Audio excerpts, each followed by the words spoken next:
Southern California to Alaska, Part 1, Escondido, California to Portland, Oregon. I am flying down to San Diego and catching a ride to Escondido, where my 2022 KLR650 has been stored since October 15 last year from my trip to Belize, Central America. I will spend a day doing maintenance and getting the bike packed up and ready to go. And then I will meet Kayla, my wife, in LA. We will ride 2 up to Portland, where I will drop her off after a week of exploring the West Coast.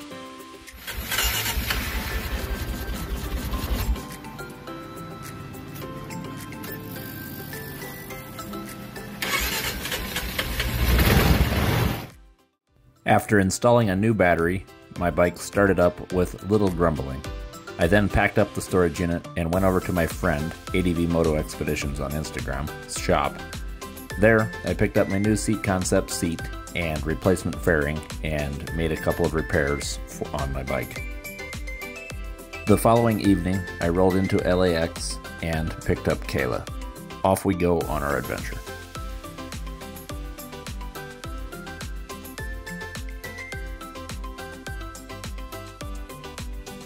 We took Highway 1 north along the coast and occasionally made a small stop inland a bit for lodging for the night. Our second night was at a stunning cabin in Santa Margarita. And on day 3, we went up Highway 1 to the road closure south of Big Sur, where we then had to backtrack a couple hours and detour around the closure. This stretch of highway along the 1 was the most beautiful stretch of the whole ride.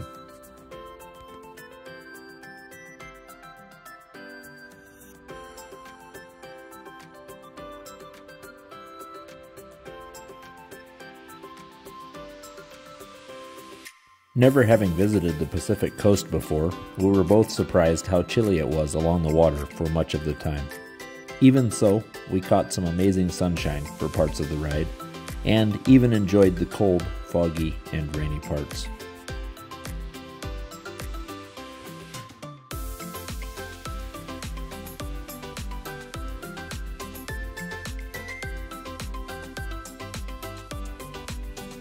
The winding roads through the lush coastal hills were so cool.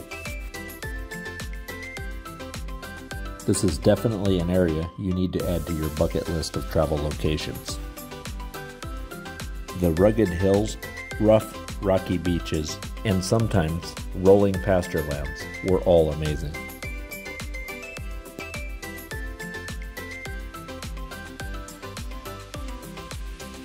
Check out the hundreds of sea lions on the beach here.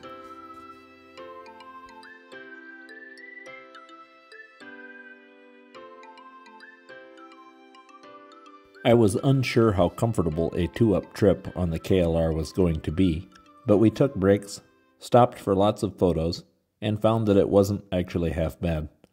The stock suspension is a little soft, but overall, the bike handled these roads like it was right at home here.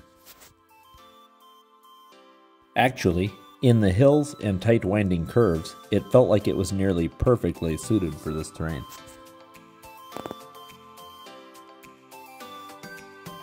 I could ride for hours in this stuff, and all with a smile so big my face hurt.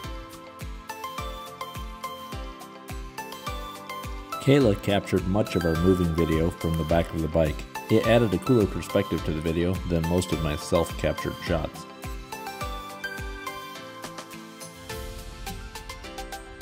This stretch is inland a bit on 101 after we had detoured out and around the 1 where the road was closed.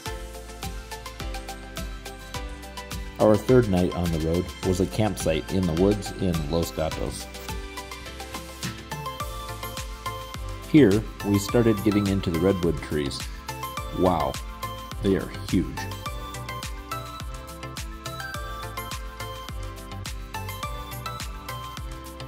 Day 4 was another day spent almost entirely along the coast on Highway 1.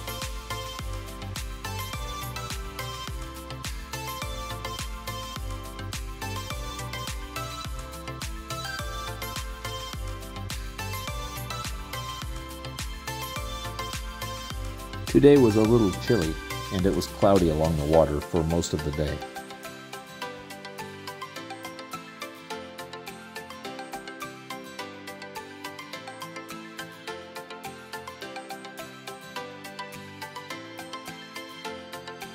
The one was curvy, the scenery was amazing, and we are thankful to be able to ride this road.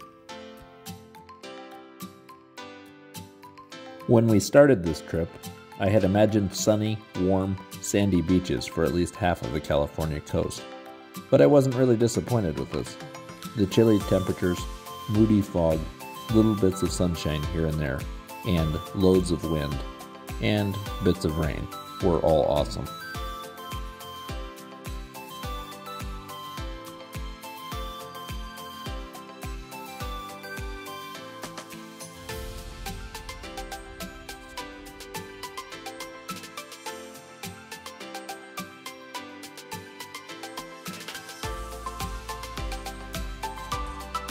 I wish the camera could actually capture the feeling of riding this road. I am told that this time of year is still sort of early season and that traffic gets heavier later on in the summer. Whatever the case is, this was perfect.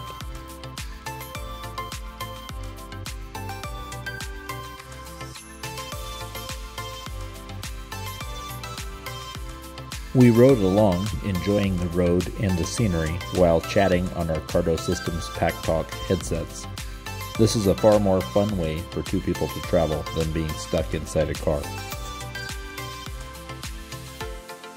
I am no salesman, but if you're looking for a headset, my discount code AK.KLR650 will give you at least 10% off on Cardo Systems anytime.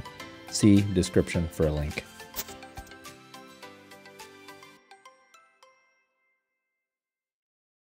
We spent night number 4 on the coast in Walala.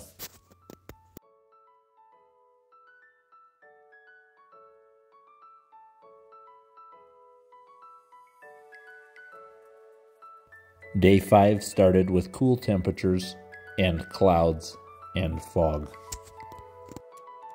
We did get some awesome sunshine when we cut slightly inland to visit the drive-through trees in the Luggage, California area. Chandelier Tree was the first drive-through tree we visited. This tree is 276 feet tall and has a 6 foot wide by 6 foot 9 inch tall hole cut through the base of it to drive through. Its base measures 16 feet diameter at chest height. Its limbs begin 100 feet off the ground and measure 4 to 7 feet in diameter. This tree is 2,400 years old.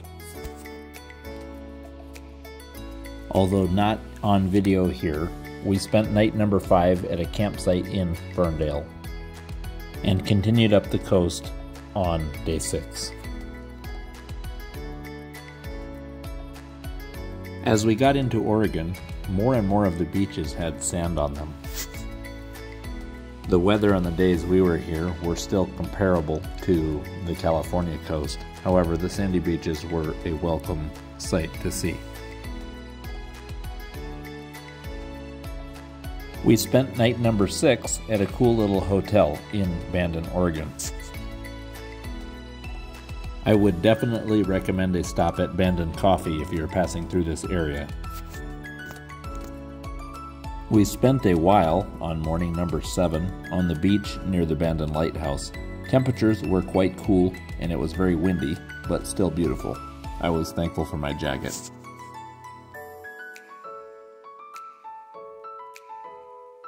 A little farther up the coast, after it had warmed up a little bit, we made another sandy beach stop and made a little bit of a walk out into the sand dunes. It was still quite windy, but warmer and beautiful.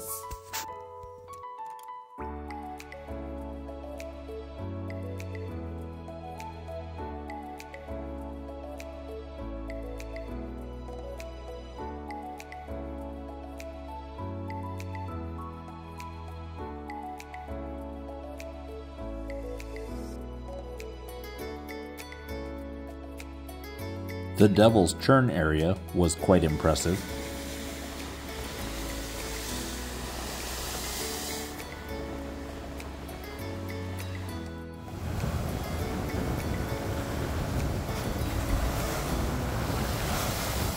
And then, towards the evening, it got rainy. We ended the day at a Roam Inn, Oceanside, Oregon.